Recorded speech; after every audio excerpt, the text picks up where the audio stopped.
70 के दशक की बात है। उस दशक में गर्मी के मौसम में अक्सर ही घर के मर्द आंगन में बिस्तर लगाया करते थे, लेकिन जैसे ही मौसम करवट लेता आंगन और छत दिन ढलते ही सुन पड़ जाते। नवंबर का पहला सप्ताह था। हल्की गुलाबी ठंड ने दस्तक दे दी थी। मोहन जिद पर अड़ा था कि वो अभी भी अपना बिस्तर बाहर आंगन में ही लगाएगा। बेटे के दिल की बात वसुंधरा खूब समझती थी। जानती थी रातों को मोहन आज भी पत्नी की याद में आंसू बहाता है। रुक्मिणी की याद उसके दिल पर ऐसे बादल बनकर छाई थी कि उसकी मौत के बाद मोहन ने एक बार भी उसके कमरे में पांव नहीं रखा था। कमरे में पत्नी की याद उसे बेचैन ना करे, इसीलिए वो हर रोज आंगन में ही बिस्तर लगाता था। रात्रि का तीसरा पहर रहा होगा। कुंडापुर गांव में अपने दालान में चारपाई बिछाए मोहन गहरी नींद के आगोश में समाया हुआ था। मोहन इतनी गहरी नींद में था कि उसे आसपास होने वाली कोई भी हलचल सुनाई नहीं दे रही थी। नींद में उसे अचानक एहसास हुआ कि जैसे किसी ने उसका नाम लेकर उसे पुकारा है। एकाएक ही उसकी नींद टूटती है और वो घबरा कर उठकर बैठ जाता है। मोहन को बाहर आंगन का दरवाजा पीटने की लगातार आवाज सुनाई दे रही थी। इतनी रात को कौन आ गया जो ऐसे दरवाजा पीट रहा है? अरे माँ की तो बड़ी कच्ची नींद है, जरा सी आहट होने पर उठकर बैठ जाती है। आज इतना शोर होने पर भी माँ दिखाई क्यों नहीं दे रही? मोहन हैरान परेशान होते हुए दरवाजे की ओर कदम बढ़ाता है। तभी उसे पीछे से किसी की आवाज सुनाई देती है। कहाँ जा रहा है इतनी रात को? मोहन ने पीछे मुड़ के देखा तो पाया उसकी माँ वसुंधरा ठीक उसके पीछे खड़ी हुई थी। कब से कोई दरवाजा पीट रहा है, मेरा नाम लेकर भी पुकारा कई बार। दरवाजा खोलने जा रहा हूँ। मेरी तो आज बड़ी गहरी नींद लगी थी, आपको भी आवाज नहीं आई थी क्या? कैसी बात कर रहा है छोरा? कौन इतनी रात को दरवाजा पीटेगा? अरे तुझे वहम हुआ है, मुझे तो दरवाजा पीटने की कोई आवाज नहीं आ रही। सो जा चुप करके। ऐसे आधी रात में बिना सोचे समझे दरवाजा नहीं खोलते। अरे नहीं माँ, मैं कोई झूठ थोड़ी ना बोल रहा हूँ, मुझे कोई वहम ना हुआ। सच में अभी कोई दरवाजा पीट रहा था। अरे कुछ सपना देख लिया होगा, चल अब सो जा। अच्छा, वैसे इतनी रात को तुम यहाँ? मैं भी बाथरूम जाने को उठी थी, तभी देखा तू उठकर दरवाजा खोलने जा रहा है तो तुझे टोक दिया। माँ के कहने पर मोहन चुपचाप जाकर अपनी चारपाई पर लेट जाता है, लेकिन अब जैसे नींद उसकी आंखों से कोसों दूर चली गई थी। वो अभी भी असमंजस में था कि उसने जो महसूस किया वो उसका वहम कैसे हो सकता है। जो आवाज उसने सुनी वो झूठ नहीं हो सकती थी। मोहन चारपाई पर लेटा करवट बदल रहा था। तकरीबन रात के 2 बज गए थे और मोहन एक बार फिर गहरी नींद में चला गया था। अचानक ही उसे किसी के कुएं से पानी खींचने की आवाज सुनाई देने लगी। मोहन ने अपनी कलाई पर बंधी घड़ी की ओर नजर घुमाई। अभी रात के 2:30 बजे थे। चाहे जो मजबूरी हो, गांव में 4 बजे से पहले औरतें कुएं में पानी नहीं खींचती। फिर ऐसी आधी रात को कुएं पर कौन हो सकता है? एक बार फिर मोहन अपनी चारपाई से उठ खड़ा हुआ और धीमे कदमों से आंगन के दरवाजे के पास पहुंचा। कौन है बाहर?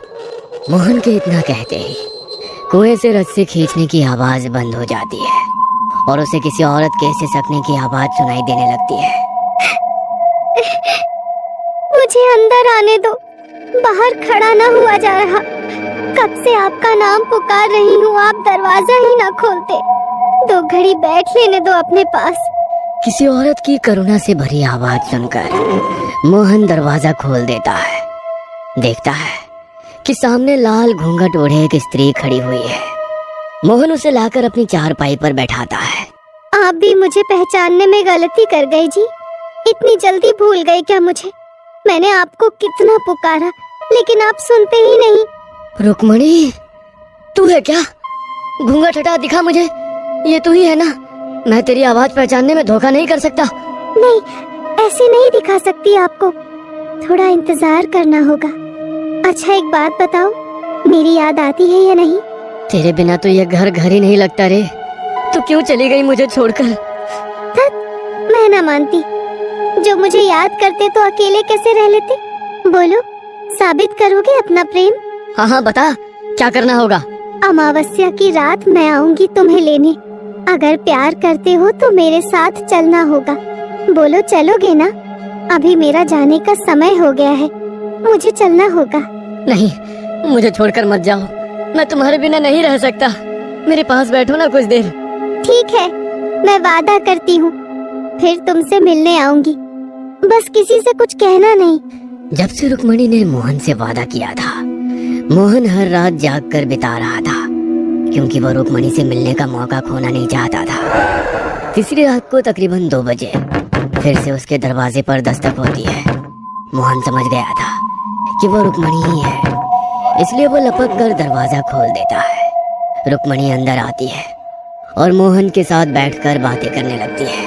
पता नहीं आज बार बार क्यों नींद उचट रही है। एक बार जाकर मोहन को देखाती हूँ। पता नहीं क्या हो गया इस लड़के को, जब से वो रुक्मणी गई है ना तो किसी से बात करता है ना रातों को सोता है। मेरा तो बड़ा जी घबराता है उसके बारे में सोच सोच कर। मोहन की माँ बाहर आंगन की तरफ आती है तो देखती है कि मोहन चारपाई पर बैठा हुआ है। चारपाई के थोड़ा और करीब आने पर वसुंधरा देखती है कि दिन भर एक भी शब्द अपने मुंह से ना निकालने वाला मोहन आंगन में लगे खाली झूले की ओर मुंह करके जाने क्या बड़बड़ा रहा है, और झूला भी लगातार हिल रहा है। मोहन, यहाँ अकेले में बैठा क्या बड़बड़ा रहा है बेटा? चल अंदर चल, ठंड बढ़ रही है, यहाँ तबीयत खराब हो जाएगी।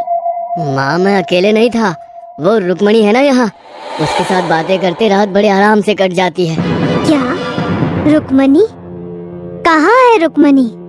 वसुंधरा के इतना कहते ही हिलता हुआ झूला अचानक से रुक जाता है। लो, चली गई। उसे तुम्हारा यहाँ आना अच्छा नहीं लगा, तुम्हें गुस्से से देख रही थी। बेटे के मुंह से ऐसी बातें सुनने के बाद वसुंधरा के पैरों तले से जैसे जमीन खिसक गई थी। किसी तरह अपने आप को संभालते वो अंदर गई और जाकर अपने पति को जगाने लगी। अरे मोहन के बापू, अरे उठो। मैं कहती थी छोरे को अकेले बाहर आंगन में मत सोने दो, लेकिन आप लोगों ने मेरी एक बात पर भी गौर ना किया। अरे कुछ पता भी है क्या चल रहा है आपके छोरे के साथ? अरे भाग्यवान, क्या हो गया? क्यों आधी रात को शोर मचा रही हो? वसुंधरा कुछ भी कह पाती, इससे पहले ही उसे चक्कर आ जाते हैं और वो बेहोश होकर जमीन पर गिर पड़ती है। अगले दिन सुबह वसुंधरा को तेज बुखार ने जकड़ लिया था। उसकी हालत इतनी खराब थी कि मुंह से शब्द भी नहीं फूट रहे थे। किसी तरह शाम होते होते बुखार कम हुआ तो उसने मोहन को अपने पास बुलवाया। मोहन, आज के बाद तो बाहर आंगन में नहीं सोएगा, और मैंने पहले भी कहा है तू हनुमान चालीसा का पाठ किया कर बेटा। तू सच सच बता छोरा, क्या सच में तुझे वो रुक्मणी दिखाई देती है? माँ, जीते जी तूने उसे चैन से रहने ना दिया, अब मरने के बाद तो उसे चैन लेने दे। और मैं बता रहा हूँ, अगर मेरे और रुक्मणी के बीच में आप लोग आए ना तो अच्छा ना होगा। वैसे भी बस 1 हफ्ते की बात है, उसके बाद मैं यहाँ नहीं रहने वाला। क्यों? कहाँ जा रहा है? तू बावला तो नहीं हो गया है? जा रहा हूँ अपनी रुक्मणी के साथ। वैसे भी मेरा मन नहीं लगता अब इस घर में, जहाँ वो रहेगी मैं भी वहीं रहूंगा। होश में आ छोरा, लुगाई के गम में बावला हो गया है क्या? कुछ होश है तुझे? क्या कह रहा है? अरे मर चुकी है रुक्मणी, और मरे हुए के साथ मरा नहीं जाता। अब वो तेरी लुगाई नहीं, एक प्रेत है। खबरदार, जो मेरी रुक्मणी के लिए कुछ कहा तो। अचानक ही मोहन की आंखें सफेद हुई और उसका चेहरा बदला बदला सा लगने लगा। दोहरी सी आवाज में उसने कहा, जब ये मेरे साथ जाना चाहता है तो तू बीच में क्यों आ रहा है? दूर रह वरना पछताएगा। मोहन का ये रूप देखकर घर में सभी सदमे में आ गए थे। उसके बाद किसी की भी मोहन से एक भी शब्द कहने की हिम्मत ना हुई। कुछ देर बाद मोहन थोड़ा सामान्य हो गया था, लेकिन उसके चेहरे पर एक अजीब सी बेचैनी दिखाई पड़ रही थी। अगले 2 दिनों तक मोहन ने ना किसी से बात की, ना ही कुछ खाया पिया। बस बेचैनी में वो हर समय अपनी उंगलियां आपस में रगड़कर अपने कमरे में चहलकदमी करता रहता और रात में सबके सोने के बाद आंगन में अपनी चारपाई लगा लेता। छोरे के रंग ढंग देख रहे हैं जी आप? अरे पूरी तरह से उसके बस में हो गया है। अरे लगता ही नहीं है कि हमारा छोरा है ये। अरे मुझे तो लगता है सच्ची में ले जाएगी हमारे छोरे को वो। कुछ करो, नहीं तो हाथ धो बैठोगे उससे। रुक्मणी मोहन की पत्नी और वसुंधरा की बहू थी।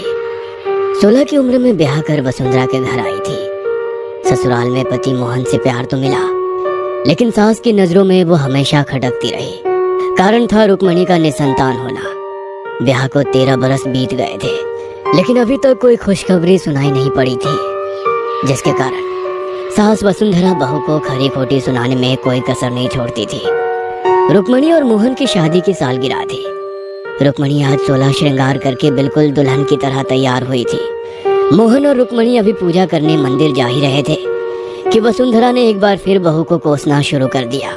बूढ़ी घोड़ी लाल लगाम, 13 बरस में एक औलाद तो पैदा न कर सकी, बस दुल्हन बनवा लो इसे रोज। मेरे तो भाग्य फूट गए। ऐसी सूखी बेल मैंने अपने आंगन में लगाई कि मेरे घर की हरियाली को ही खा गई।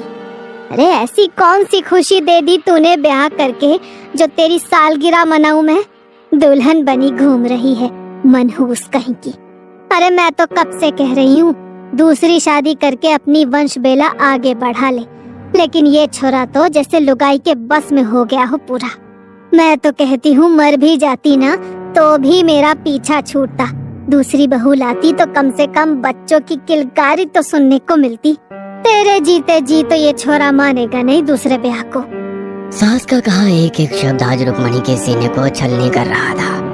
उस पर भी मोहन की चुप्पी उसके सब्र का इम्तिहान ले रही थी। रुक्मणी ने ठहर कर एक पल को पति की ओर देखा और घूंघट में मुंह छिपाकर रोने लगी। जब सास के ताने उसके बर्दाश्त से बाहर हो गए तो रुक्मणी घर से निकली और जाकर सीधा कुएं में कूद गई। जब कहीं घंटों तक भी रुक्मणी घर में दिखाई ना दी, तब चारों ओर सब उसे ढूंढने लगे। अचानक ही मोहन की नजर कुएं में तैरती उसकी लाल चुनरी पर पड़ी तो उसके मुंह से चीख निकल गई। वह आखिरी बार था जब किसी ने मोहन के मुंह से आवाज सुनी थी। उसके बाद तो मोहन ने ऐसी चुप्पी साधी कि बात करना ही बंद कर दिया। मन ही मन माँ वसुंधरा भी बहू की मौत से बहुत दुखी थी। गुस्से में वो रुक्मणी को हमेशा ही बहुत कुछ कह दिया करती थी, लेकिन वास्तव में वो ऐसा कभी कुछ नहीं चाहती थी कि रुक्मणी ऐसा कोई कदम उठा ले। मोहन को रुक्मणी की मौत का ऐसा सदमा लगा था कि वो रुक्मणी की मौत का जिम्मेदार खुद को ही समझने लगा। रुक्मणी की मौत के बाद उस कुएं के पास अजीबोगरीब घटनाएं घटने लगी। कभी वहां से किसी के चीखने की आवाज सुनाई देती तो कभी कुएं के पास खून की छींटें दिखाई पड़ती। कभी खून से सने पांव के निशान मिलते तो कभी कुएं का पानी लाल हो जाता। गांव में दबी जुबान से ये बात होने लगी थी कि वसुंधरा की बहू की मुक्ति नहीं हुई है और अब वो एक प्रेत बन गई है जो अपने होने का एहसास करा रही है। पूरे परिवार में डर का माहौल बन गया था। ऐसे में मदद मांगने वसुंधरा और उसका पति एक तांत्रिक के पास जाते हैं। आपकी बहू की असमय मृत्यु हुई है, इसमें कोई संदेह नहीं कि वो एक प्रेत बनकर आपके घर के पास मंडरा रही हो। क्योंकि वो कुआं आपके घर के अंदर ही है, इसलिए सबसे पहले तो आप उस कुएं को घर की 4 दीवारी के बाहर कर दो। बाबा की बात सुनकर घर का दरवाजा गिराकर कुएं के दूसरी ओर से दरवाजा बनाया गया। अब घर के दरवाजे से कुछ ही कदम की दूरी पर ही कुआं था। सबके मन में डर तो अभी भी था, किंतु बाबा के ऊपर यकीन करने के अलावा फिलहाल कोई और चारा नहीं था। जब से दरवाजा बनवाया था, कुएं के पास होने वाली घटनाएं जैसे थम सी गई थी। वसुंधरा भी जैसे निश्चिंत हो गई थी। अब शायद रुक्मणी की आत्मा उन्हें नहीं सताएगी, लेकिन जिस दिन से उसने अपने बेटे मोहन को रुक्मणी से बातें करते देखा था, उसके रातों की नींद और दिन का चैन गायब हो गए थे। ये कहानी आपको अच्छी लगी हो तो हमें सब्सक्राइब करें।